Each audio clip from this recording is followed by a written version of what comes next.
work on more. I think it's important to talk openly about this topic because I think no one is prepared for these kind of situations. We don't talk about it because we're uncomfortable with it, right? So the more we speak about it, the less uncomfortable it is. Yeah, I guess it should be talked about more often and all that.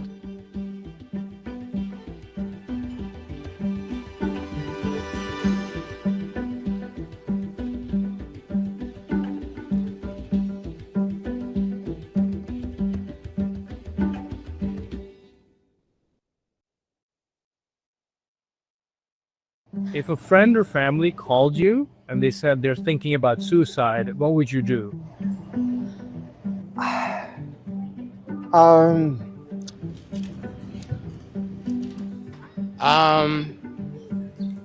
Yeah, just asking them to breathe and to stay with me on the phone. I would hope that they have access to some form of therapy. I guess I would ask them to calm down and wait for me, and I'll probably go and rescue them. I would thank them for opening up because I know how hard that is. Just giving them some love and telling them that they're valued and, like that we care about them and we want them to be here. I want them to be here. You think it's important to openly talk about things like this?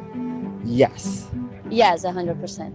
I guess it's a topic that we should discuss and work on more. I think it's important to talk openly about this topic because I think no one is prepared for these kind of situations. We don't talk about it because we're uncomfortable with it, right? So the more we speak about it, the less uncomfortable it is. Yeah, I guess it should be talked about more often and all that.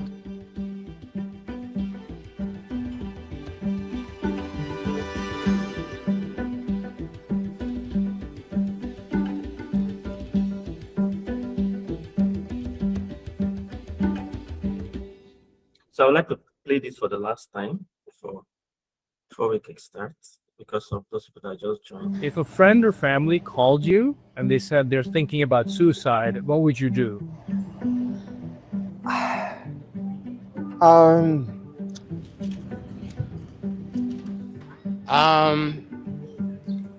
Yeah, just asking them to breathe and to stay with me on the phone. I would hope that they have access to some form of therapy. I guess I would ask them to calm down and wait for me, and I'll probably go and rescue them. I would thank them for opening up because I know how hard that is. Just giving them some love and telling them that they're valued and, like that we care about them and we want them to be here. I want them to be here. You think it's important to openly talk about things like this? Yes. Yes, 100%.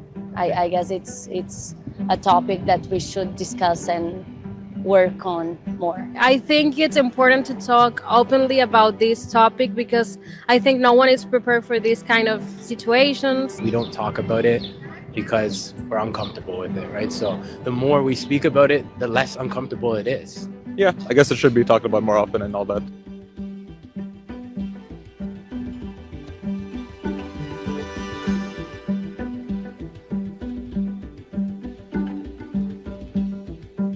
So a quick one, everyone. What would be your response if you're asked the same question? A friend of yours, whether close or not close friends with you, just walks up to you and asks you for help or tells you they're not feeling fine. They're having some mental health struggles. What would you do? This is just like a practical question, and I admire what some of them actually said. It shows a lot of empathy. So let me just throw it open to the room. Anybody can just unmute themselves and answer the question. What would you do if a friend walks up to you and asks you for help?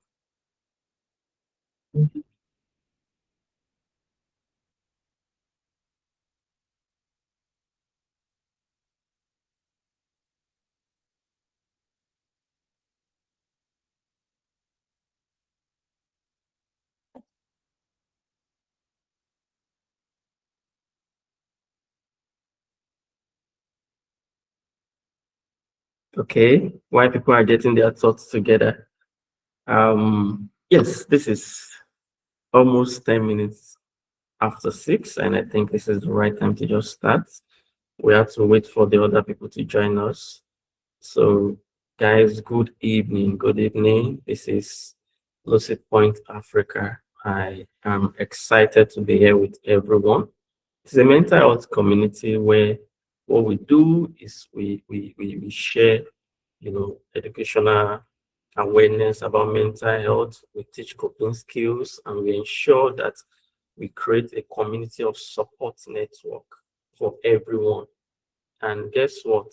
And why today's theme is very important. The goal of creating a community of support network is to destigmatize, mental health. Let people have this sense of comfort, this sense of, um, peace when they are discussing about mental health issues. After all, it is not, so different from, physical health. It all depends on the right information, you get about it and how you're able to, internalize this information and use it. Unfortunately, we're in a community where, we have low mental health literacy. So meaning that a lot of people do not know so much about mental health. And this is why Lucid Point Africa has decided, to do the bottom-up approach. We start from amongst us. We know policy is important. We know, the key players, people that make top decisions are important. But within us, what are we doing? So that's why we are here. It's as simple as that. I'm excited to also welcome in advance. I will read this profile, our guest speaker. Something about our guest speaker is the fact that we'll be using a double-edged approach, being in the field and also, having practical experience about what he's talking about. You're not just walking up to a doctor that knows nothing about, the experience. Yes, as a personal experience, as a personalized experience. Okay, we doctors, we've seen quite a number of things, cases, we've seen patients' experiences. We have been into their experiences, but it's an advantage if you have been through this yourself. And I'm excited to have our guest speaker with us today. Shortly before I read his profile, just let's hold on. I got some answers to some of the questions via registration when we were asked about our perception on why people hardly seek help, for mental health cases. And I'm so impressed. I feel I should just share a few of them before we go into the meat of the matter today. And majority actually, cited stigma as the major reason why people don't seek for help. And today we're talking about stigma. Beyond the diagnosis, beyond schizophrenia, beyond depression, beyond anxiety disorder, what is the major thing? What matters most? We'll be hearing a lot about that. How the individual is much more important than diagnosis. Some other people said fear of being used as gist, being laughed at. Yes, very, very germane. Another person said it is not regarded as an issue or something worth addressing in Nigerian society. We said it's low mental health literacy. So because it's not an issue, because it is not being addressed, people don't know so much about it. To shock us, some community even frown at this. It's just unfortunate. Another person said he or she believes it is because of the stigma surrounding it. They are seen as weak or having spiritual issues, so they rather keep struggles to themselves. And this is worse. When we go through problem and we keep it to ourselves, or when we go through problem in an environment where, everybody frowns at our problem, you can feel like you're drowning. So good evening once again, everybody. And I'm excited once again to be here. I hope we'll be able to actually, take something away from this session. It's going to be as practical as possible. To start off, I would talk a bit about stigma to just introduce the floor before I bring in our guest speaker. And generally speaking, stigma is just beyond oh, people are mad at me. People don't like talking about, care or, treatments, or people hate depression. No, stigma starts from somewhere. And I will just in the next 5 minutes describe stigma using 3 parameters: stereotype, prejudice, and discrimination. These are the processes of stigmatization. If anything whatsoever, any feature, any characteristic would be stigmatized, it has to start from stereotype. And stereotype is the negative bias or negative view that we share about something. Is it about mental illness in our case? Is it about the skin color? Is it, is it about where you come from, race? Is it about some generational factors? Is it about practices? There are so many things people can have old stereotypes, against. In Nigeria, we have stereotypes against people from certain regions. The Yoruba people, we say something about them, right? Hausa people, we say some things about them. The Igbo people, we say some things about their business acumen. This may not necessarily be generalized, but this at some point could be negative stereotypes, negative biases and beliefs. Once they are there, it affects our feelings, our emotions, our attitude towards the set of people that possess these characteristics. So, for example, they hold negative view about Black people, that they live in the forests, that they live among the monkeys. So what would be the natural feeling or attitude of somebody that heard about that is non-Black towards a Black man? To be that of, oh, a Black man is an animal, oh, disgusting. The person will show some irritability towards the Black man. And from there, what happens? The person will not allow the Black man into his space. The person will create policies that will block the Black man from sharing the same features or benefiting, from the same thing. So this is where it starts from. I've just talked about the stereotype. I've moved to prejudice. To that emotional reaction because of the stereotype is the prejudice. And that behavioral component, blocking the people access, denying them access, showing, openly that you cannot come to my space. I'm secluding you. Okay, we're creating policy that will segregate this set of people. That is discrimination. So we move from stereotype to prejudice to discrimination. For better context, mental illness is one of those illnesses that have been, stigmatized over centuries. And we believe that we get a point where stigma would reduce. From the international body to the national body, there are policies that are trying to encourage destigmatization of mental illness and people with mental problems. The National Mental Health Act is actually, a regulatory project, let me use that word, or an act that's, spells it out clearly that we should not use some names for people with mental illness. It has spelled it out that we cannot deny them the rights that other people also have. So it's a good way to start. What about within us, amongst us? What are the things we can do? Because of many beliefs, people believe that mental illness, maybe it's the spiritual consequences of some of the things you have done in life, some of your wrongdoings, some of your bad attitude. Some believe that you're reaping what you have sown, if you have mental illness. Some even believe that it is a generational curse. Some believe that they don't have treatment. Some believe that they are contagious. Because of that, what happens? They have this disgusting attitude towards it. They show hate towards it, and that is the prejudice we're talking about. That your feelings, your attitude towards, this set of people that share these features. And from prejudice, we go to discrimination. You don't touch them. You don't want to move close to them. You deny them access. As an employer, you're always very sensitive when you hear somebody's having mental break. You sack the individual, you let them go. Or you don't even employ them from the beginning when they apply for a job, and you get to find out that they have had a history of mental illness. So we can see that stigma is a structured misnomer. It's something that is ingrained, and to tackle it, we need to, go back to the roots and solve the problem of stereotype. Individually, we can help ourselves battle prejudice, by doing more and more some of the things we talk about today.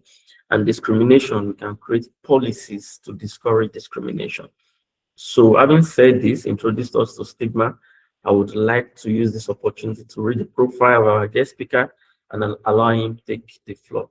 And I have to also jot a lot of things from what you've been telling us today. So once again, everybody, you're welcome to our December webinar. I would like to briefly read out the profile of our guest speaker.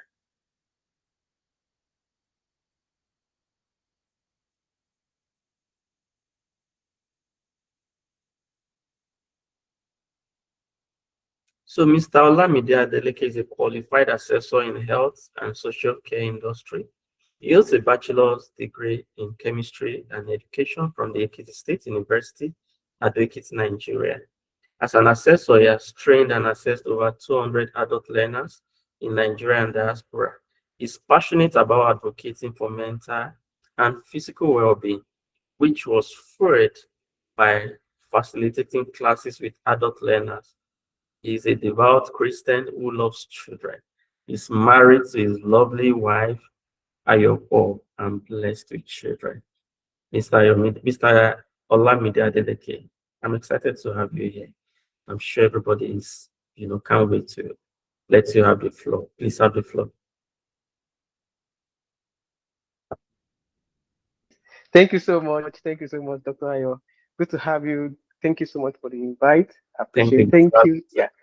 Yeah. Good evening, everyone. My name is Olamide. Yeah. Hi. Hey. Yeah. Okay. So my name is Olamide Adweke. I am a qualified assessor in health and social care.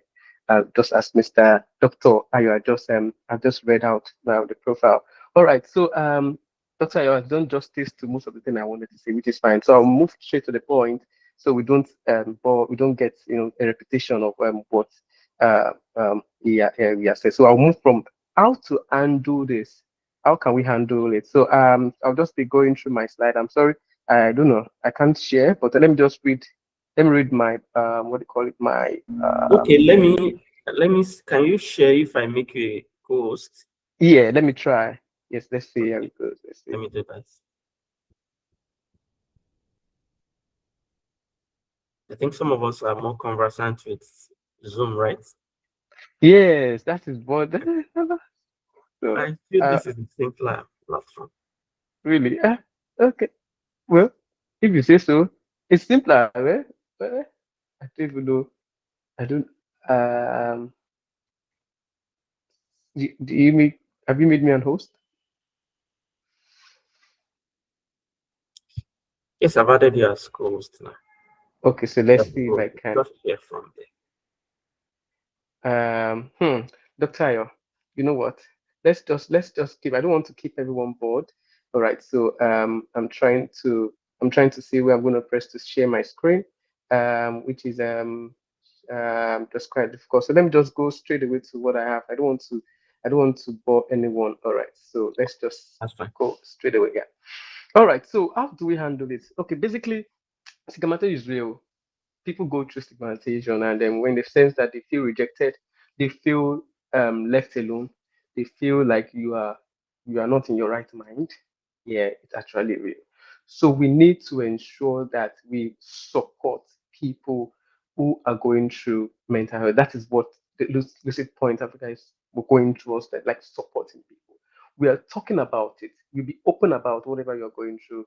Be open about your what you're passing through, and be careful on the kind of people you talk to.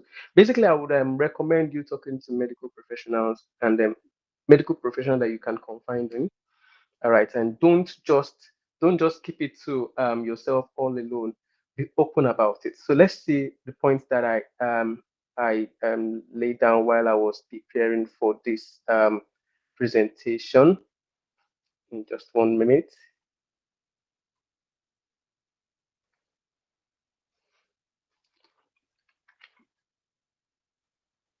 Okay, so while I was working as a assessor, I basically had a lot of people that I was working with. I worked with people in the diaspora I worked with. So I went through some mental trauma. All right. So I was like, what is happening? I was being good. People will see you as someone who is too good to be inexistent. So rather, why it's going to be like a mental torture to your mindset. I would then recommend once again that your support system is very key. I saw a question that Dr. Ayo shared with me recently before the meeting, and during the talk, I was ruminating on the answer to give to the person, and I don't want to read the question, but I feel like support system is very key. And when I was speaking to Dr. Ayo some time ago, I said support system helped me in the sense of stigmatization. You know, when you have people that understand what you're going through, and you're going through medical counseling, you're seeing this therapist, you're seeing. I had the opportunity to see a clinical psychologist.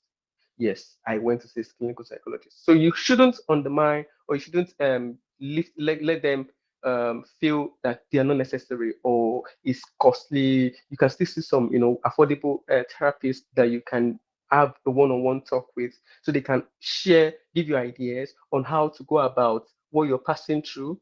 All right. So basically, this this support system is definitely going to be good for you. Also, you need to educate yourself about what you're going through, like having to understand. Okay, so is it anxiety disorder? Am I going through anxiety disorder? I was diagnosed anxiety disorder, and it was serious that I become anxious. I tend to to fidget at some point when, and I'm like, what is happening? Then I spoke to the psychiatrist that and they said, okay, fine, you're going through anxiety. What should you do is whenever you're going through that, you need to relax. All right, there are some things that you can't control by yourself. You need to take a deep breath. You need to take a lot of water. You need to be understand that you own your space. So anxiety disorder was what I went through, and I was placed on medication, and I could say yes, the medication helped me. And also having to have people like Dr. Ayo and some other, go online, see good psychiatrists, look at their videos, see how they what they were talking about, those, not the one that will make you feel more depressed, that will lift your mind up. You feel more. I'm sorry, I'm kind of hot. Yeah. So but let me just so you tend to have people in your circle that you can communicate your needs with. Be honest about the treatment. If you're going through a stigmatization, yes, it's real, it happens. Be positive about it and be honest about what treatment the medical professionals has placed you on. There's some you might be placed on a 6 month medication or a 1 year plan or whatever.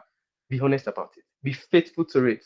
Don't jump into your own conclusion and feel like yes, I'm fine, I'm all right. I don't need to use the I don't need to go on the medication. Or yes, you can feel that you're all right, but let the doctor or the medical professionals be the one to tell you, yes, you're free to deal with this medication.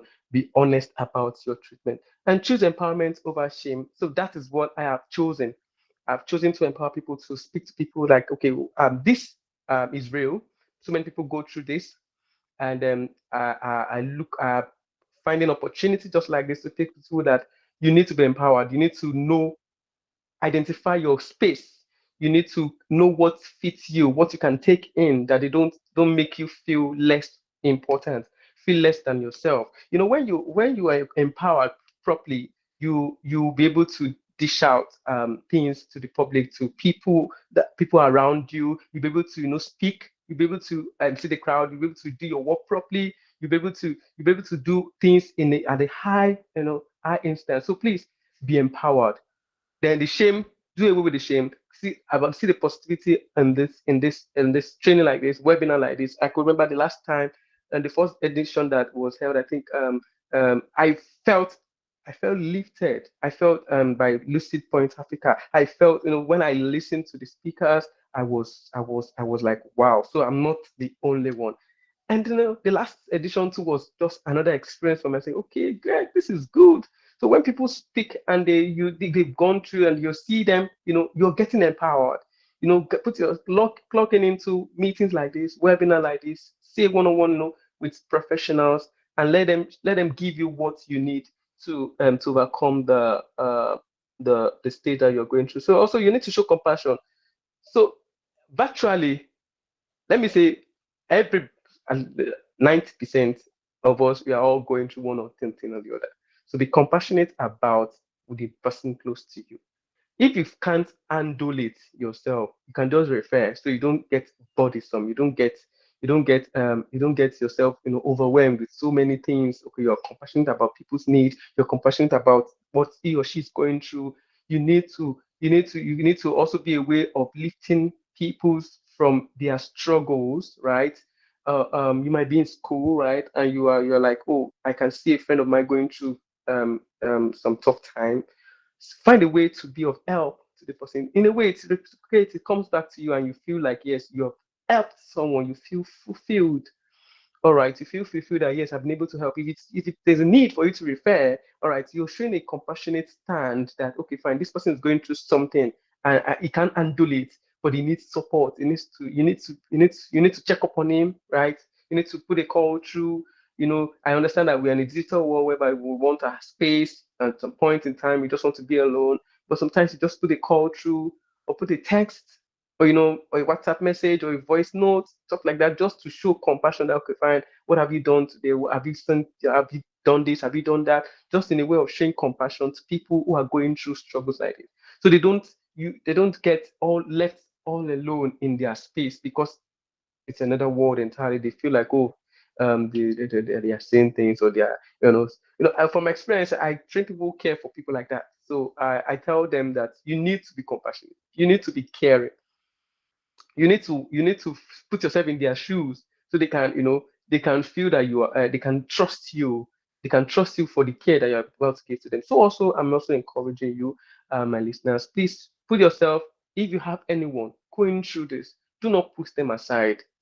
All right, do not put them aside. It's in some years, the person could look more better, more lifted, more happier, than the way he or she was before, because someone was able to show compassion, someone was able to show care, someone was able to assist the person go through the medical therapy at some point. All right, maybe go through the see the psychiatrist together, not leaving him or her all alone. Okay, go and have you gone to see the doctor? Have you gone to see your appointment? It is you. You're the one. It's left to you. Whatever you want to do. No, no, no, no. That shouldn't be the language.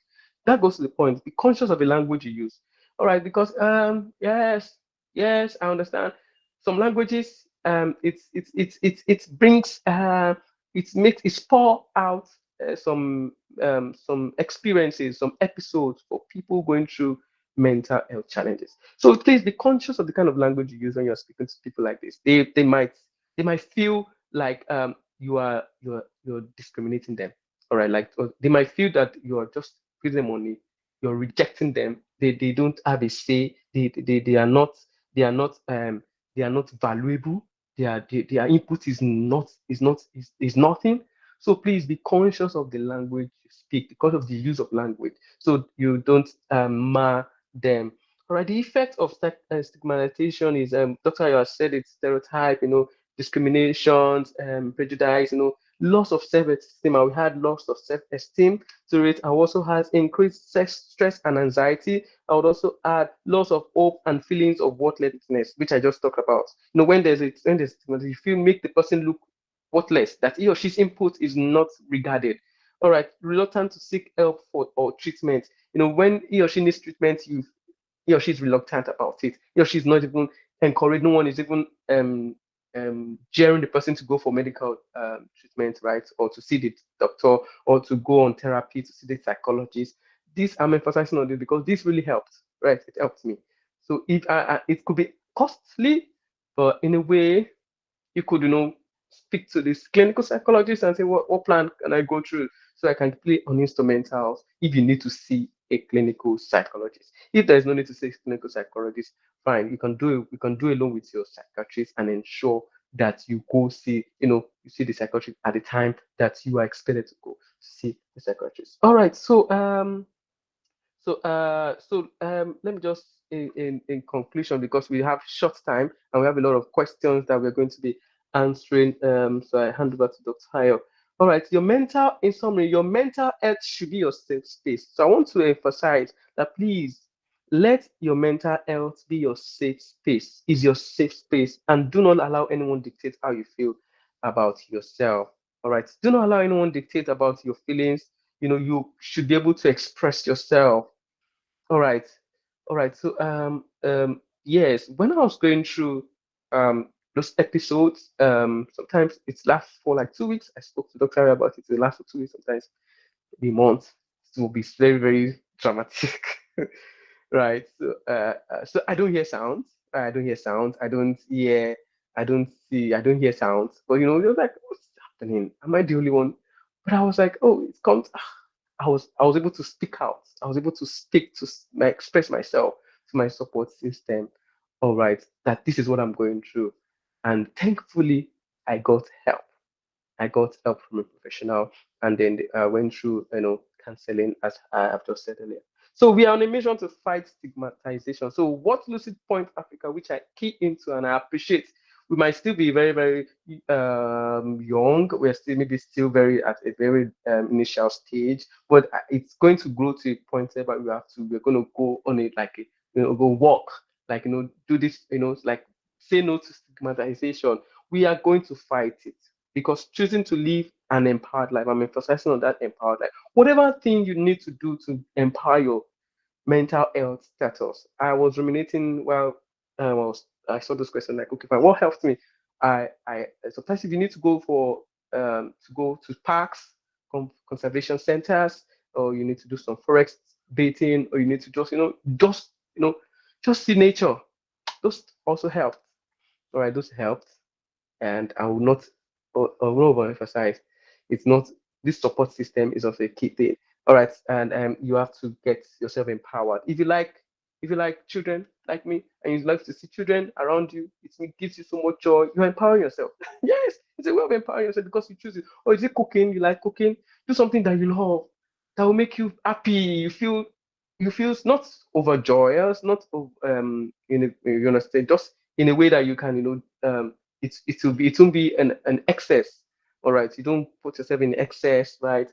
And to me, I'm just going to read a quote now. To me, that means owning our lives and our stories and refusing to allow others dictate how we view ourselves or how we feel about ourselves. This quote is from Val's lecture. All right, so Lucid Point Africa is about real stories, real stories. So this is one of the real stories. It is real. You can be cured. You can become better. It might take a longer time. All right, you can be empowered. This is an opportunity for you to be empowered. That yes, you're going through an episode, you're going through some downtimes, you're going through, no one understands you, no one sees you, you don't want to speak to anyone.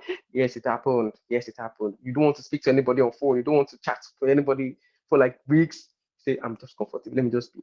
Don't worry, it's just a season, but ensure you are taking along professionals around you to guide you through.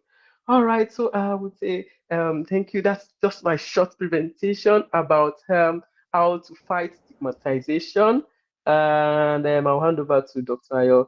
All right, to for the next agenda. Over to you, Dr. Ayo. Wow. Wow. Wow. Wow. Thank you so much. Thank you. Please let's give Mr. Olamide an electronic clap, virtual clap from here. I'm so excited hearing all this. Please, thank you so much. Let's keep clapping for him. Let's keep clapping for him. You know, I've had a very rapt attention since you started. I've been jotting some things, and I want to appreciate how concise this was. Thank you so much. You had so much to say. In 30 minutes, less than 30 minutes, you were able to deliver this to us.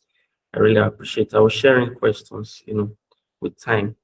And in case you're just joining us, this is Lucid Point Africa, and we've been talking about ways you can cope with stigma. We're in a community where stigma is the order of the day, especially for mental health problems. And it's important. If there's something I've taken away from this, your very powerful and packed presentation, the fact that I choose empowerment over shame.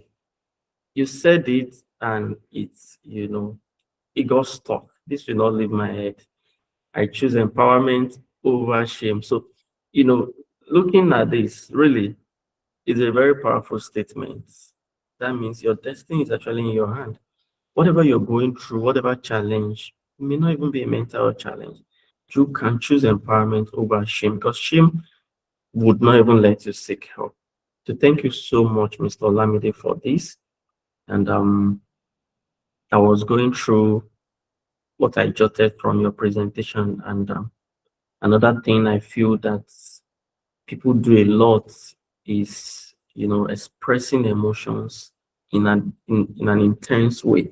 You said it. Don't talk, in ways that the person will feel uncomfortable. But at times it may not even be because we have, bad intention, or we hate these people at times, but because we love our, our family members going through such situations, we get emotionally over involved.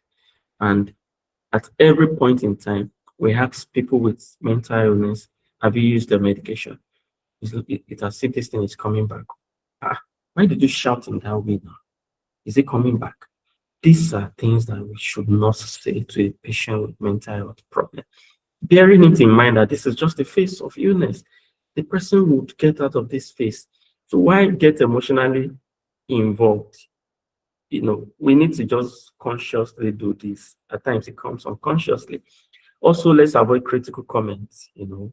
Yoruba people, is very common in the Yoruba setting when you have somebody, a close relative, your spouse or children or parents with mental illness. You say things that are very, very harsh, maybe because of stress, because you are the caregiver, you've gone through a lot to caring for these people. You tend to unknowingly pass some very hostile comments. So these are things that we should avoid doing. I highlighted some of the things Mr. Lamide has said earlier on. Educate yourself. This is very, very important. Treatment should be normalized. Do not say you're not getting treatment because because people are laughing at you. No, choose empowerment over shame. Also, it's important to share your story. I said this a couple of times. Share your story. The more you share your story, the more you see it as a no, the more you see it as, okay, after all, there's nothing bad in this. After sharing your story, you get feedback. People call you, ask you for help. You that you've gone through a big challenge, you barely scaled through it, and sailed through it, and people are calling you for help. That empowers you the more to even do more. And this is what we experience day to day. Build your self-esteem by doing all these things. Find your community. He said that we should always ensure we get support. He got support. Personally, I have my community, and I cannot do without this community, because I know that they are sources of strength. And every individual, regardless of whether you've gone through a major mental challenge before or not, you need a community, because you can't actually do it on your own. There are down times, there are times that just feel like the wall, the ground should crack, and you should just get drowned in it, or the wall should just collapse and fall on you. There are times you feel that bad. Your community would help you. Ensure that people you speak to are not people without knowledge, are not people that will not use the information correctly. And he has advised us to speak with doctors, professionals. They are profession bound to treat your information with confidentiality. So whether they are nice people or not, they will treat your information with confidentiality. So it's an added advantage when you speak to a professional when you need help. The issue of funding is there also, but we need to speak out first. It's a general thing in Nigeria. Healthcare is quite expensive to access. But when you don't speak up, you don't even get help. You don't even get to meet people that would help you for free. You don't even get to meet people that will give you that little advice for free that will help you. So this is quite important. And this is the little I jotted down from what you've taught us today, what you've shared with us today. Thank you so much. So at this moment, we'll be moving on to the question and answer session. And I would like to prioritize questions that are asked in this session before I go to questions that were dropped during registration. but we'll try as much as possible in the next 15 minutes to 20 minutes to address all these questions so that we can call it a day without wasting time. So I'm expecting questions to be dropped on the chat box, while I also go through some of the questions that were shared during registration. And be rest assured that we'll try to provide the best available response and at least professional answers to some of these questions.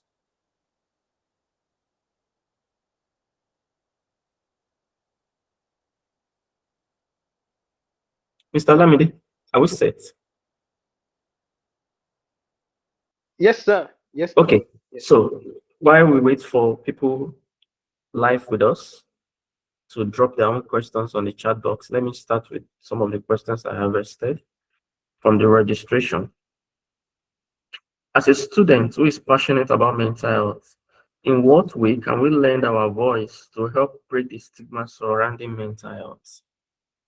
Let me come again. As a student who is passionate about mental health, in what way can we lend our voice to help break the stigma surrounding mental health? Oh, okay. All right. Thank you for this question, sir. All right. So, you want to lend your voice, which is a good one. I really commend that step that you're about doing to help people with mental health. You can, support platforms like this, and ensure that you also, as a student, ensure that you bring in people from your school community, university community, or your community, and have a platform like this to have a voice, make a voice. Like now, and Dr. Ayorubu is just lending a voice to people. Like, yes, you can get better, and you're not working it all alone, stuff like that. So ensure that you have a platform just like this, and to lend a voice, be a voice, be known for it. All right, that you are trying to create an awareness about mental health of your school community, of the school university community, or whatever settings that you belong. I think that's what I feel. I don't know, Doctor, if you have anything to say, you can go ahead. I'm standing in support of what you're saying. Lend your voice, speak up, join communities, join organizations. Quite a number of people here. I personally have this interaction. We've had this interaction before, and I am aware that they are trying their best to be a voice to promote mental well-being. Alfred is in the house, Olademiji is in the house. These are voices, things they do by just taking action cannot be quantified. There are really invaluable efforts we are putting into this, apart from lending your voice. Another thing you can do is do not join the population of the critics, or let me rephrase this. Do not join that pool of people that stigmatize. Okay, this is not you lending your voice, right? But do not join the population of people that stigmatize. Ensure you don't go that route. Okay, unconsciously we get, engrossed with discussion, and especially when we're with our groups, but be conscious enough not to join the pool of people that stigmatize, or that act insensitive, or that act inconsiderate. Be careful when you hear somebody does something, misbehaves, or is going through a very tough situation. Don't jump to castigate. Don't jump into conclusion and say things that other people that are not as aware as you are would say. So this is why the education is a bonus for you. You've been enlightened. You're now mentally aware. Do not join the voice. Do not join the pool of people that will stigmatize mental health. So thank you so much for answering that question. Another question came in, and it says that, okay, this is quite interesting. Mr. Lamida, I want to say something about this. Hope the healer as someone that heals him to or her to. I mean, like, those that provide professional help, do they have people that help them? So I wouldn't use the word healer. Doctors and people in the health sector, they are not healer per se. They are carer. They are people that give treatments.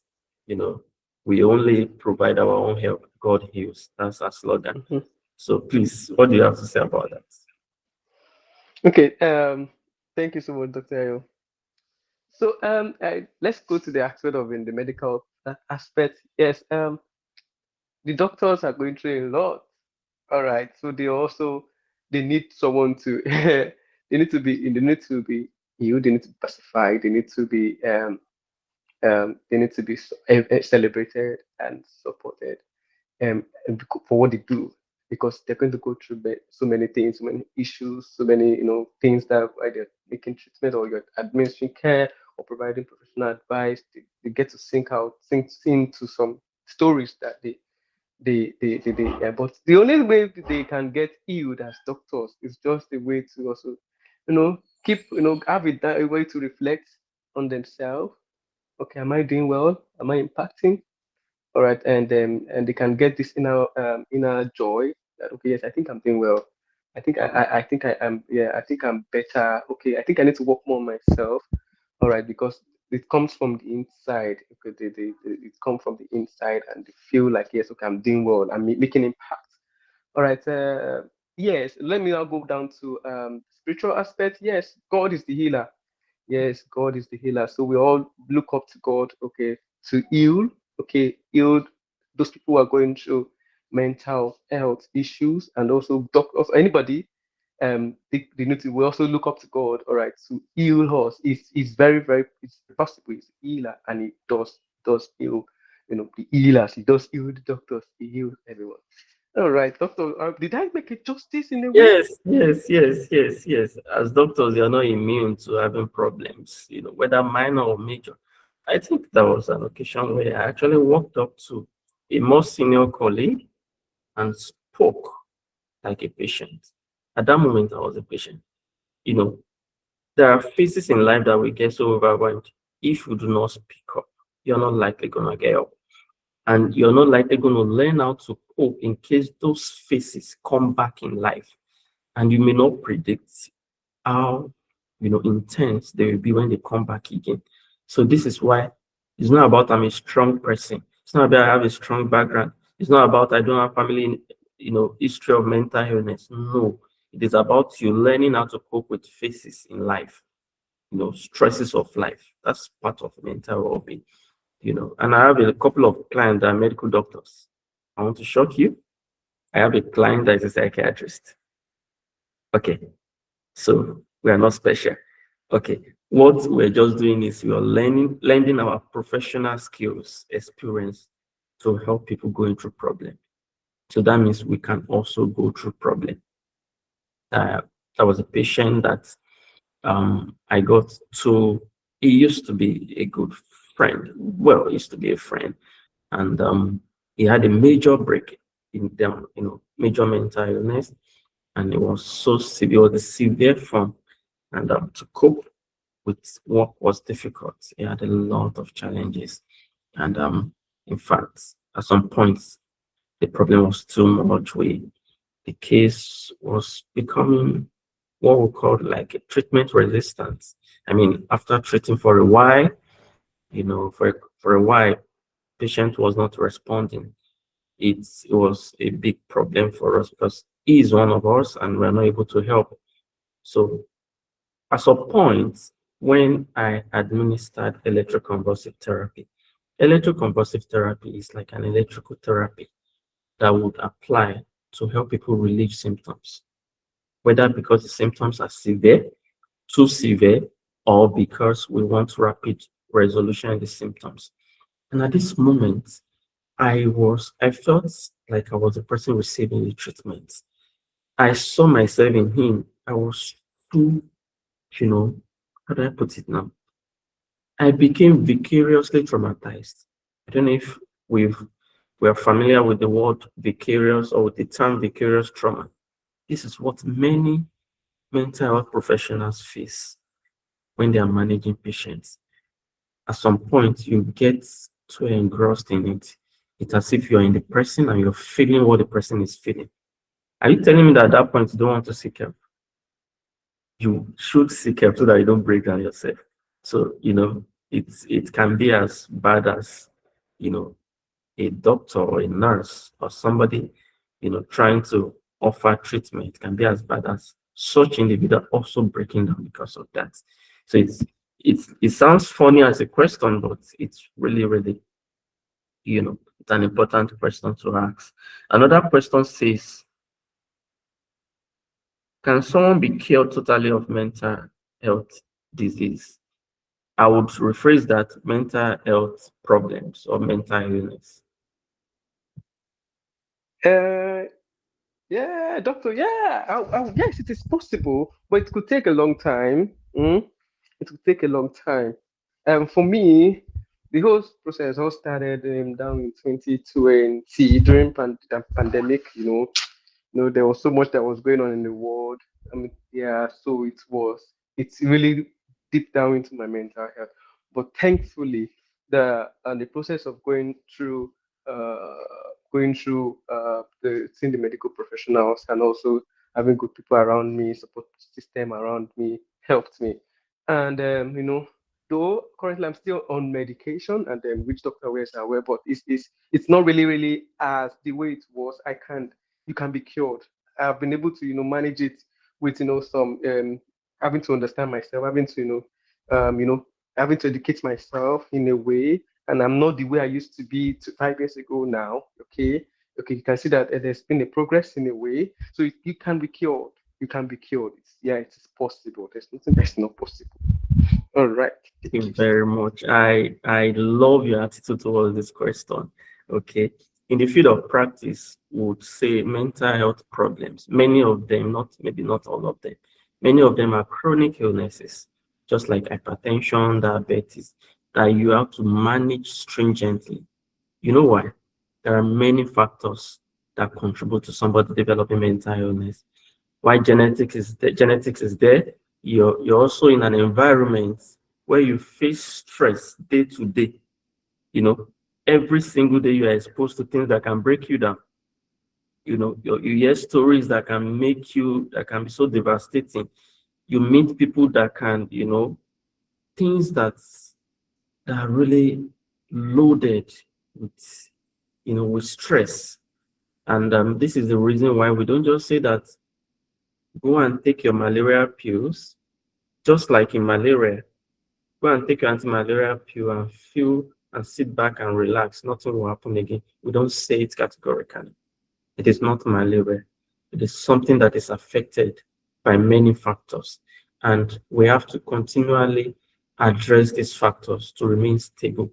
So we prioritize the word stability.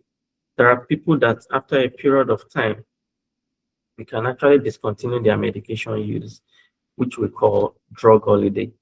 It happens a lot.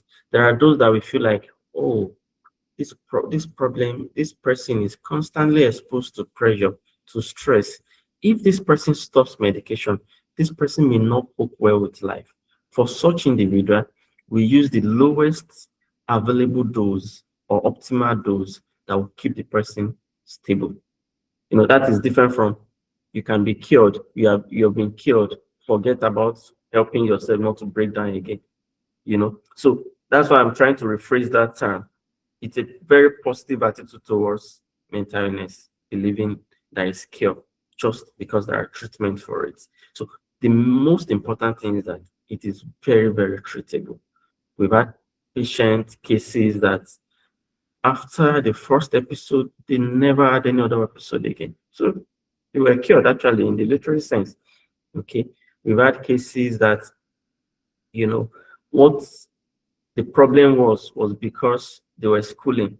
Immediately they finished school, they started doing well and they never broke down again. They are doing fine now. Okay. So while we know that yes, it is very, very treatable and manageable, let's also put in mind that we need to constantly help ourselves to remain stable. For those on medication, keep using medication.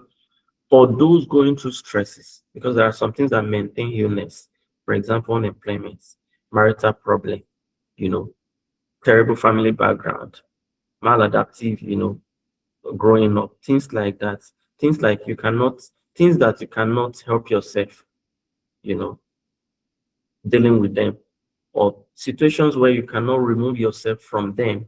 What do? You need to learn coping skills. You need to learn ways, to remain stable. And this is why it's important to actually, why we believe that it is treatable. We've had quite a number of patients that are very stable right now, that are doing well. Let's also know that stressors, things that are causing this illness, are abundant around us. And coping is very, very important.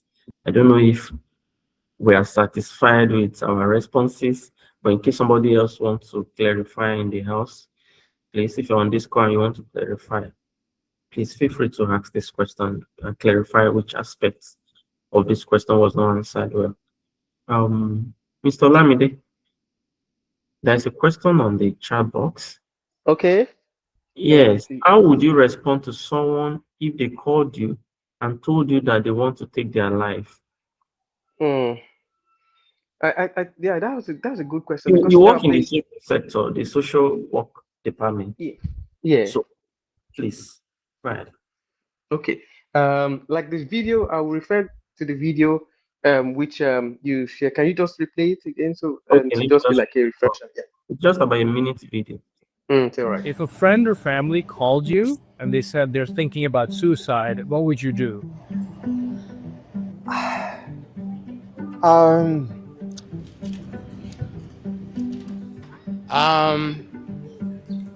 Yeah, just asking them to breathe and to stay with me on the phone. I would hope that they have access to some form of therapy. I guess I would ask them to calm down and wait for me, and I'll probably go and rescue them. I would thank them for opening up because I know how hard that is. Just giving them some love and telling them that they're valued and, like that we care about them and we want them to be here. I want them to be here. You think it's important to openly talk about things like this? Yes. Yes, 100%. I guess it's a topic that we should discuss and work on more. I think it's important to talk openly about this topic because I think no one is prepared for these kind of situations. We don't talk about it because we're uncomfortable with it, right? So the more we speak about it, the less uncomfortable it is. Yeah, I guess it should be talked about more often and all that.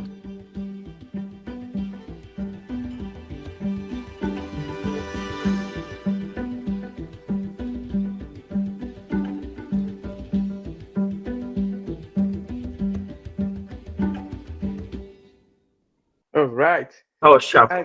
Yeah, that's great. So did that answer the question? So I feel the person I don't want to say anything again. I feel the person should be able to grasp one or two things from there. Or do you want me to reiterate? It's totally fine. Totally fine. Let me come from the angle of someone that's managed people with, suicidal behavior over the years. And one thing I know is that, or one thing I've experienced is that people that truly, let me rephrase, let me come again. People that want to take their life, in most cases, do not expect them to tell you. Okay. In other cases, expect them to say it. So what am I saying in essence? They can tell you and they may decide not to tell you. It depends on what they are going through. Okay. Some may be telling you not because they need your help, but so that you know that, okay, in case you don't hear from them, don't be too disappointed. So if you get, from the first instance, if you get the fortunate information, if you're fortunate enough to know, to get your friend tell you that they want to do this, Paola, you have to take step. Okay. And while you're taking your step, don't push them away. Okay. Show a lot of empathy. Be ready to help them. Okay. Many of them really don't want you to ask them too many questions about what are you going through? I didn't know you're going through problems now. Is it that bad? That's not what they want to at that point. Because before they even told you, they must have planned some things in their head.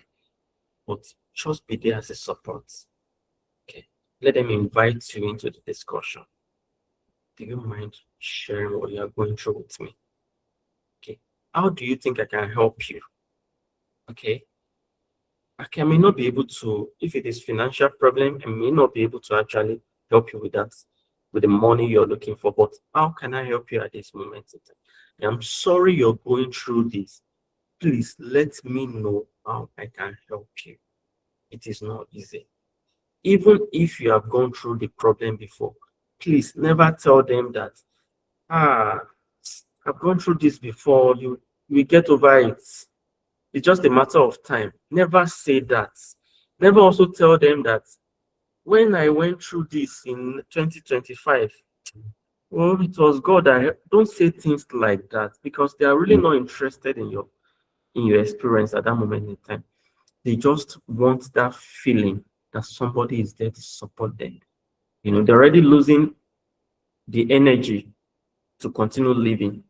So what they need is not another story of how you lived your own life, or how you been through worse situation or worse situation. No, they need support, and support can be in the form of you just listening to them, you just being there with them. However, don't give them space to be alone. No matter what happens, don't give them space to be alone. Even if it's just watching them in the face while you're already, encouraging them to follow you to the hospital, or to see a doctor friend, or to speak to somebody that can de-escalate the situation. Because at that moment, you just need to de-escalate the situation and ensure that they are safe enough not to go ahead. Also ensure that you check around, are there things that they can easily use to harm themselves? Ensure that you discard those things. Please don't allow them sleep alone. Don't sleep over whatever information they give you. I've had a patient where I, with many other colleagues, we have about 5 colleagues, senior colleagues, junior colleagues, were there with that patient from morning till evening. We're going to admit the patient. This story is so pathetic, and the patient was with us. He was ready for the treatment. He showed a lot of motivation not to go ahead and carry out this. Somebody linked the patient to us, linked up the patient to us. Patient shared on Facebook that he was going to kill himself. So somebody that knows the patient immediately called us and asked the patient to come and see us. The patient walked up to us by himself. Okay. The patient told us that his problems are many. These are my problems. I'm owing money. I'm tired of this life. I think I'm of no good. However, I am willing to receive help if you can help me. He showed a lot of motivation to get help. And the reason why we could not admit the patient immediately was because there was no caregiver. It's a government hospital. There has to be somebody, like a caregiver, that will bring the patient. And part of the thing we're saying about the Mental Health Act, there's nothing that permits us to just admit and continue treating the person. What about the payment and things like that? So we tried calling the pastor, his family members. They were not in the town where we were then. Everything, we could not get through that phase. However, the patient said, let me go home. I'll come back tomorrow morning with at least my other sister, and I will get admitted. This was very tricky, because we know that we don't release people to go alone, especially when they are premeditating suicide. However, because of his level of motivation, there was good documentation, medical documentation about everything. Anyway, and we thought, even if we kept him, who is going to pay for his bills? Who is going to support him? The hospital may come after us. So we thought we were in a very tight corner. Let us allow this guy go and come back. The following month, the guy did not come back. The third day, we had he killed himself. We saw the picture of this guy inside the bedroom with sniper. He had swallowed, ingested a whole bottle of sniper and killed himself. It was at the moment that I was actually documenting. There was this research we did, a 2-year analysis of suicide behavior in Nigeria and how it was reported in the media. It was at the moment I was documenting that also. I was sad, I was broken. Despite everything, this guy walked out and killed himself. So at times you cannot predict what somebody premeditating suicide will do in the next second. All you need to do is to continue to support them and be with them until they are in the hands of the professionals that would help. So I don't know if this has gone along. It was Nena that asked this question. Please, you can just unmute yourself to respond. I don't know if this helped. Your question is very important. If you're satisfied with this question, we can go ahead and ask the next question. Then Yes, sir. Thank you so much, sir. You provided a lot of clarity on what to so, do. Thank you yes, very much. yes. And please let us not assume somebody is chasing clout because you feel that they are not serious enough.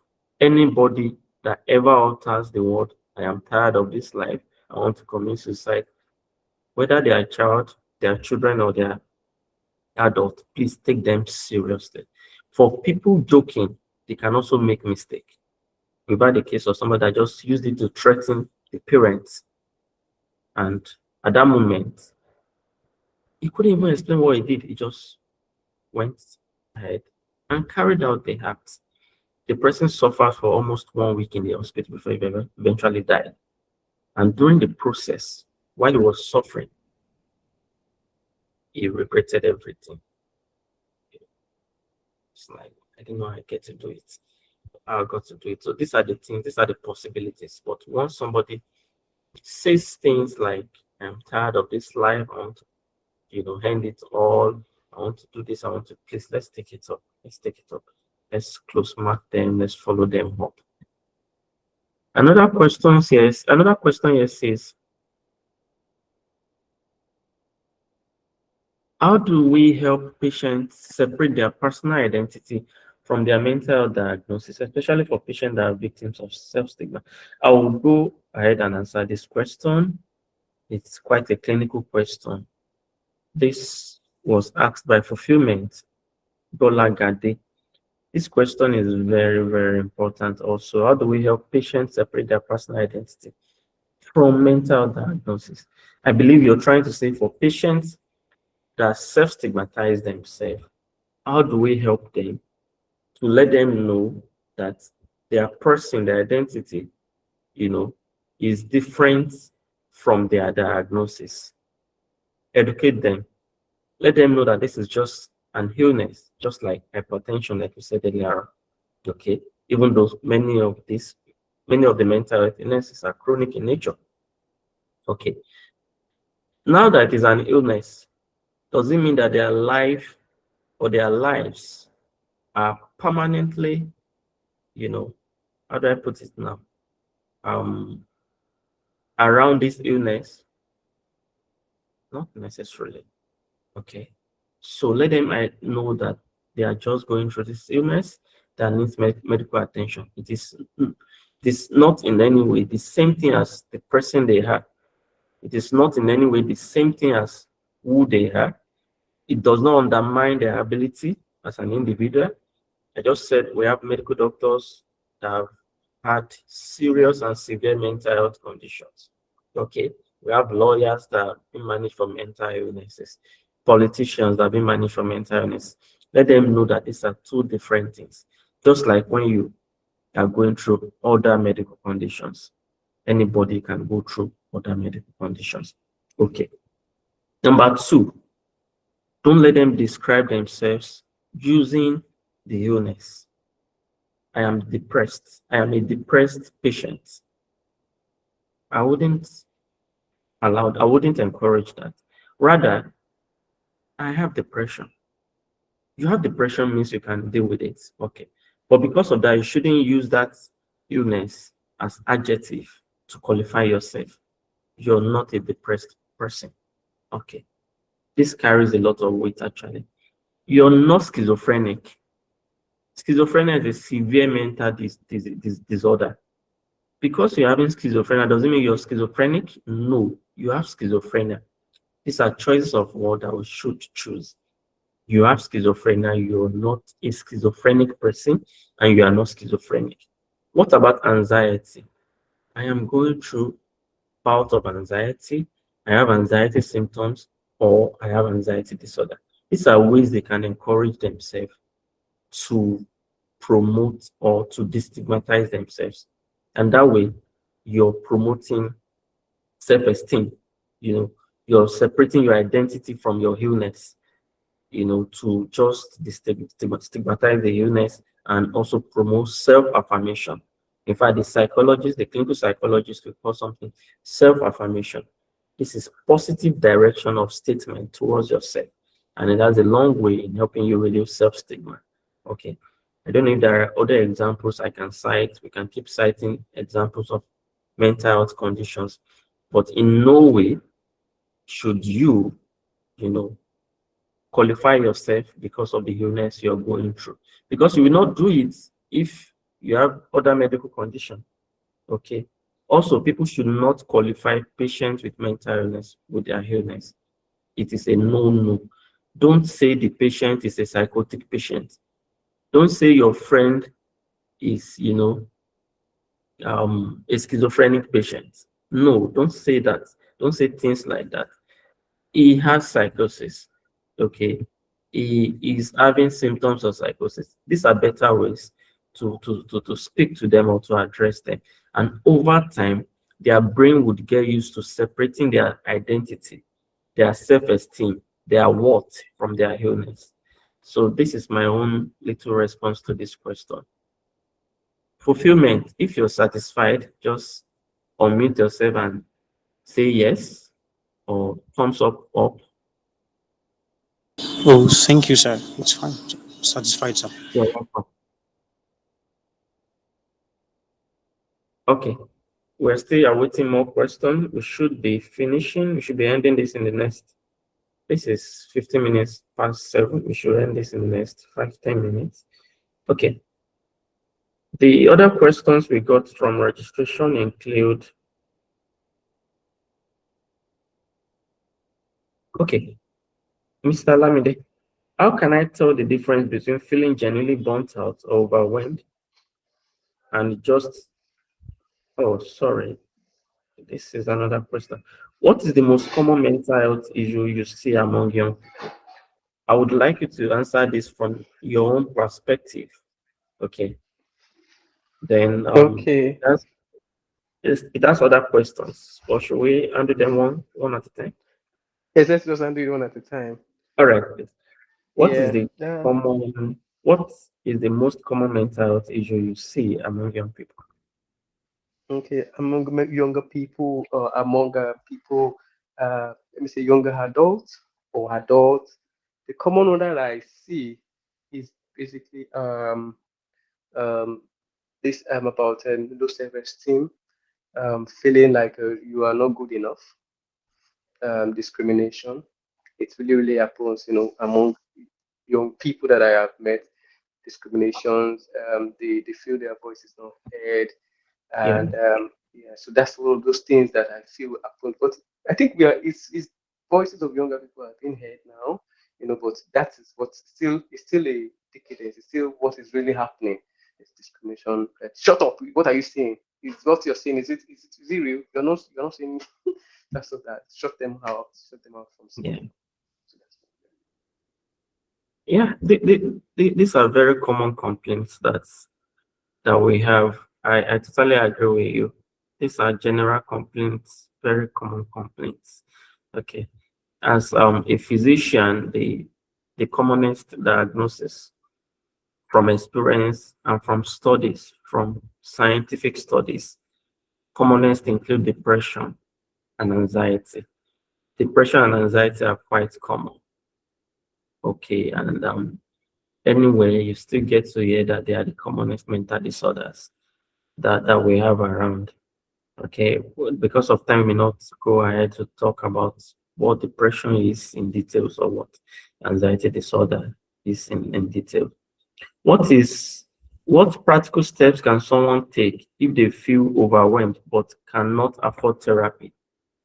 What practical step can someone take if they feel overwhelmed and cannot, afford therapy? that's a good question. You know, I like the fact that you know that you're overwhelmed. Definitely, you understand. You can identify what is wrong with your space, and that is a good one. You know that you're overwhelmed. You're going through burnout. Yes, you can educate yourself if you feel like you can't afford. Yes, you can't afford therapy, but it's still nice to get yourself. You know, see a therapist okay, if there's nothing bad, it just there's a way payment plan can go, which it might just be one session and you are good. You understand some things from okay. So it's not that while I went through a session with the clinical psychologist, she told me things that I knew, but from hearing it from her voice, from her own perspective, I was like, okay, I should be intentional about this. I should be intentional about it. And what I heard from her, it was like it was just a saving pill for me. As in, Hmm. so it could be you could go through a mental instrumental plan with them. That's okay. Is it just a session I can just do or two sessions? How can I pay it? Because you need to be better. Okay, you can't just burn out and don't be able to give back to the society which you've been doing before. So I think I've answered a little bit. My knowledge. Thank you so much. Thank you so Yeah. much. So I think I have two more questions here. Um, I cannot support a friend dealing with mental health challenges without overstepping my boundary. You mentioned some of these points earlier on today. So maybe we can just reiterate this and re-emphasize this. Without overstepping one's boundary, how can we Boundaries. support people going through mental health problems? Yeah, that's it's yeah, you're being compassionate. You want to support, you want to help this person because this person is going through some things that in a way you can identify with it. You know what he or she's going through. You can just if the person is a very private person, you can just put a call or text. Some persons just a text is fine. They are okay. It does a lot of things to their art posture. Their countenance changes. They feel like, oh, someone understands what I'm going through, and they feel better. All right, you can just put a call to if the person is fine, or if you're also fine. Sometimes your calls can also even worsen this situation. If you don't have the right words to say, don't do call. You can just put a text, or you A just text. yes, a text is fine. Please, So at this times is when you call, just tell this fellow that I've called to just check up on you. great. Remember you're strong. I will check up on you again tomorrow. The person may not say anything, but when you drop the call, the person feels like, wow, somebody cares about me. You know.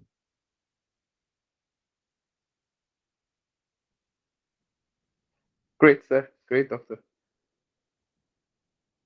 Okay, okay. You're done, right? Yes, yes, I am. Yes, I am. Okay, okay. Thank you very much. You're Let me just welcome. let me see if there are more questions. Okay, are you able to address this question, Mr. Olamide? What plans are in place to build or create a community that encourages vulnerability, particularly among men within a patriarchal society? And by community, I mean support group of some kind. This question was sent in Mm, one of the registrants. Okay. yeah. All right. Thank you so much for that question. I also ruminated on this question. And yes, the society is a patriotic, like you have just said. Oh, it's about men has to do this, men has to, responsibility. Yes, I understand what you're talking about. So, the support system is having people that understand what you're going through, people that can help you come to. Okay, I have some friends, personally, I have some friends that we grew up together, we served together. Luckily, Dr. Ayo and I, we served together in the north. So, Yes, in the north.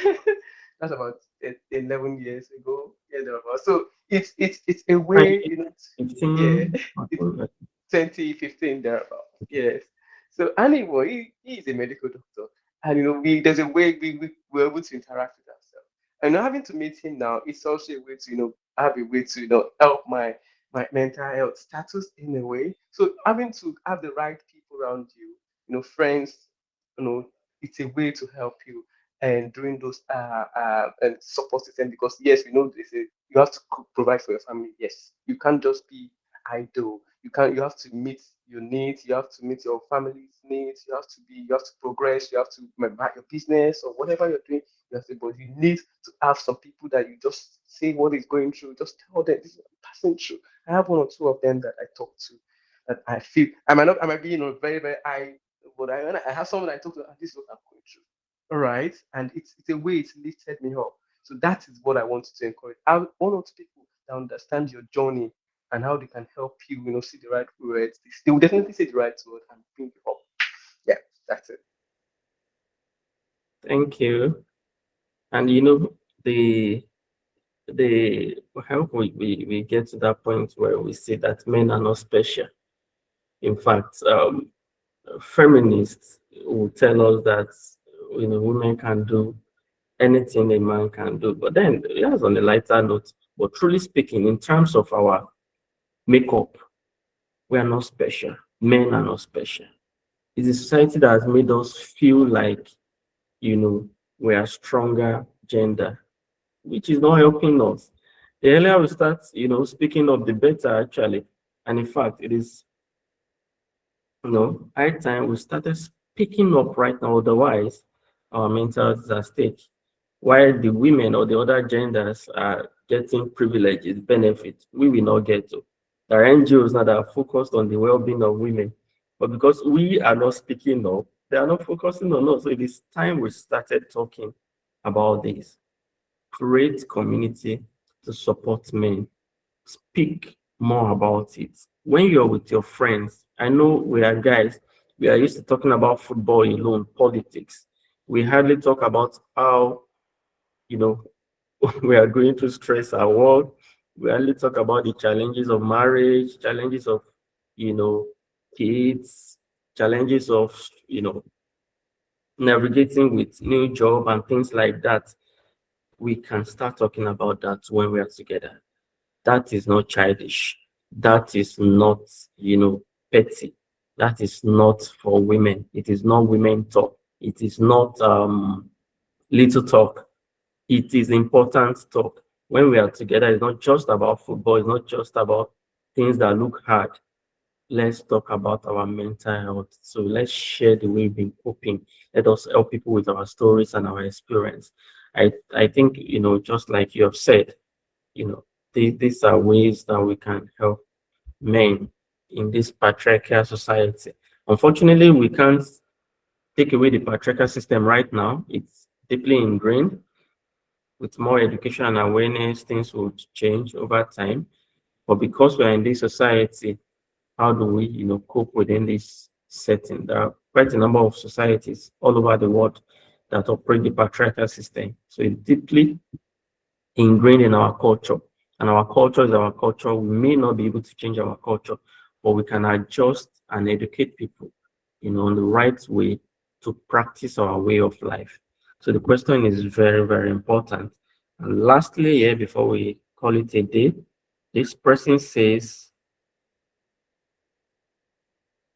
how can I tell difference between feeling genuinely burnt out or overwhelmed and just falling into laziness or getting too comfortable? Mr. Lamide, do you have something to say about this? This Yeah, is let me a just chip. question. Yeah. Yeah, I'll chip in one thing.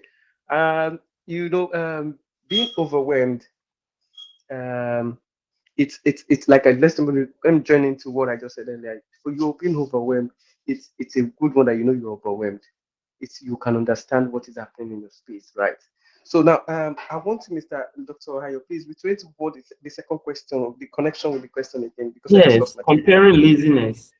Okay, Difference okay. between genuinely This, being born out genuinely, mhm. okay, or overwhelmed and just Okay. falling into laziness or getting too Mm. comfortable. Okay. Let me say that being overwhelmed, you can, if you are working under your a line manager, or you have someone that you report to directly, okay, let the person know that this is what you're going to. Let me give my experience in just 1 minute or less than that. I assessed learners, adult learners, and while I joined in the organization, educational company I worked with, I was, very, very, I was fast in a very fast pace at while trying to clear out learners to get certifications so they can work wherever they want to work into. So when I joined, it was so fast. Like I was in the first 3 months, I was doing very, very fine. I was enjoying my job. But when it turns down to around about 6 months, 7 months, and I was getting appraisal, 8 months, it got to a place I could not, I was overwhelmed. I had to tell my line manager, if you have someone that you can tell, they will know that, oh, you've been, from your history, you are not a lazy person. You are very serious at what you do, maybe from your past history, what your record, and they will know that, okay, this is not that he or she's lazy. It's not that Olamide is lazy. Something is wrong. Is he going through maybe his mom or his daughter or his wife or his husband is sick? I think this is the cause. So those are the ways to identify that, relate with your line manager, so they can know that, yes, this is what is happening. They will understand with you. All right. So that's what I feel. Wow. I'm taking this away. Relate to your line manager early enough, okay, so that, because people don't really have time to study you. When I also saw this question, I felt like it's very important. There are times that you also second guess yourself. Am I truly lazy or I'm going through a downtime? Okay, but the key to this is, just like you said, relate to your line manager. Anytime you feel you're overwhelmed, please do that. A lot of people with depression were seen as being lazy. Because of that, people that were supposed to care after them, chastised them, spoke to them in very unfair manners. And they felt like, okay, after all, they said I'm lazy, let me try to, buckle up and increase my energy. Unfortunately, it is an illness. It's a disorder. You do not have control over it. You need to get treatment. You need to get help. Okay. But we're trying to tell people more and more. You would always know someone's history, just like you said. And that moment that there's a change in their pattern, in their work attitude, in their work ethic, in their energy level, please suspect something is wrong, not that this person is lazy. Laziness can also be generalized. We can't generalize laziness. That Mr. A that is lazy in house chore may actually be very motivated in doing other things. Parents in the house, you would testify to this. You have some children that, when it comes to doing some things, they are very lazy, in that sense. However, they are so enthusiastic about doing other things. So the solution to this is not to see them, to tag them as lazy generally. No, it's to help to see how can you motivate them to do that stuff that they generally don't have motivation doing. So, that's what I can also add to this.